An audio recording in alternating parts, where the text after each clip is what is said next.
Jose, if Bride of Chucky wasn't scary enough for you, we're in Naperville and we're taking you to a morning tour of a cemetery. That and more coming up in a moment.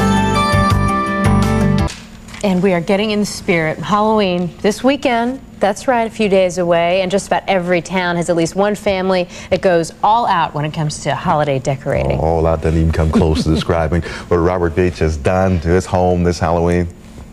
ABC 7's Judy Garcia joins us this morning with the details. I'm so frightened to see what's coming up. I'm stunned. Go ahead, tell us what's going on there. You have reason to be frightened, Leah. Take a look at this stuff. Now, besides being just visually kind of horrifying, there's also voice and music that brings this Jefferson cemetery to life. Two brothers did this, two of them.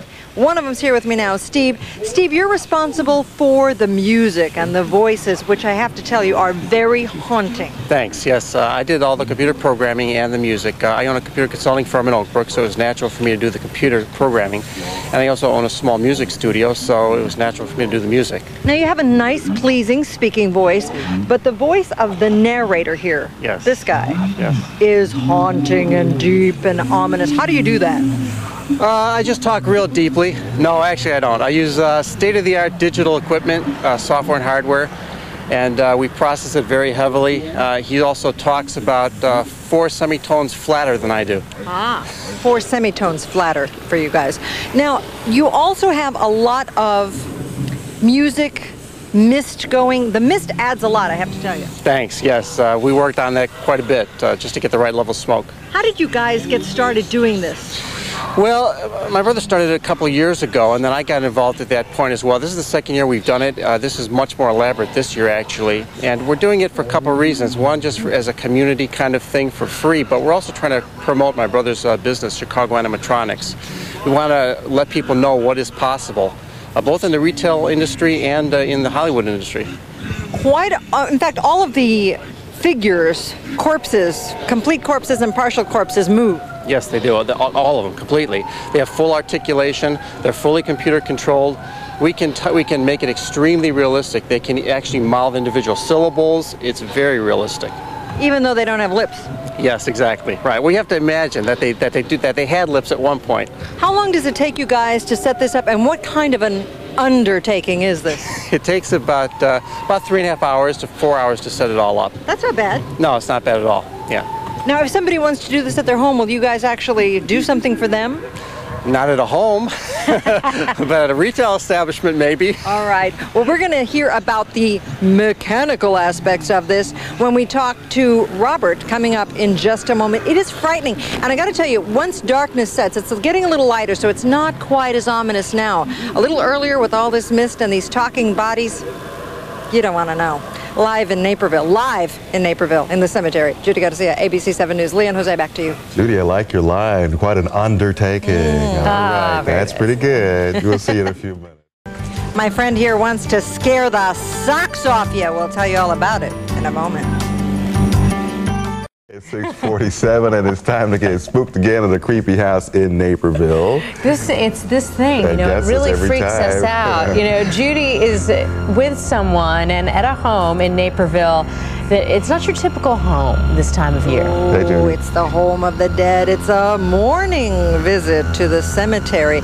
And with us now is Robert Veach. See, we interviewed Steve a minute ago. You and your brother work together. He does the computer programming. You do the robotics. Yeah, I do work on the robotics and the circuitry that controls them, all the mechanical elements of the show. Now, there are several moving bodies in this cemetery. Talk to us about what kind of undertaking this is. It's a lot of building. It's about maybe a year's worth of mechanical building and about a half year's worth of electronic building to do all the circuitry involved and all the mechanics. And there's also pneumatics involved in it that move heavier objects. Okay, of course, now that we're talking, they're not moving. But they do. They move quite a bit throughout the show, and you have a narration that goes with it. We can hear things happening. There are a couple moving fingers here. You guys spent about $10,000 making this thing come to life. That's true. It's very expensive. All of it's handmade too, and we're kind of showing the technology that we could do for Chicago Animatronics, and it's a company we formed. And this is kind of just a preview of what we're able to do.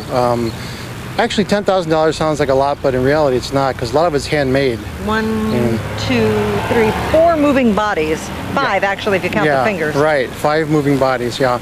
And they all do various things. You know, there's a vampire that flaps her wings and lifts up, and there's characters that move their heads fully articulated. Right. And of course, can we get this thing started, Steve? Can we actually see it moving? Do you need to give somebody a signal to start a switch? Yeah, my brother has to run the program. Okay. So he probably has it in a loop mode, and it got out of the loop mode. Okay. So. But we've been watching these things all morning, and really the body movements are incredibly realistic, and the body parts are scary.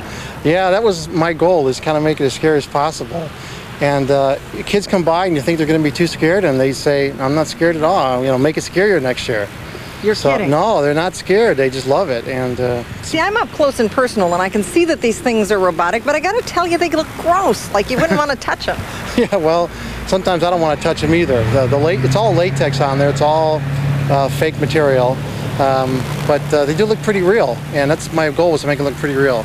Now, ultimately, you'd like for merchandisers in the area to see it and say, hey, I could use that as, say, someone standing out in front of the store promoting sales, etc. Yeah, I think so. I think that even at trade shows, it'd be great to have a character that would be announcing a product line or something like that.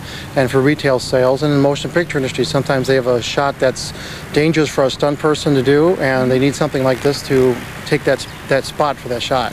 So. Well, unfortunately, we're not seeing too much movement in them right now.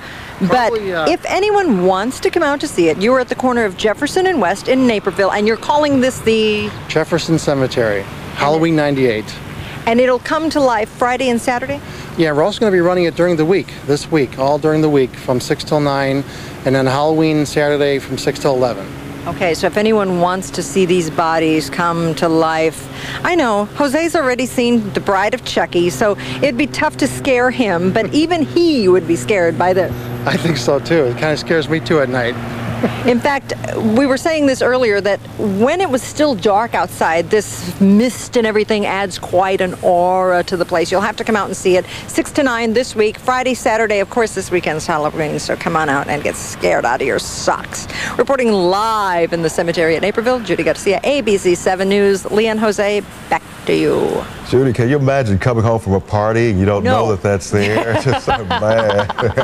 No. In fact, this is the only time I'm going to be in the cemetery. Sorry, I'm not coming back when it's dark. I don't blame you. It's scary enough now. Thanks so much, Judy. You're like, what's in that punch? There you go. And don't give me any more.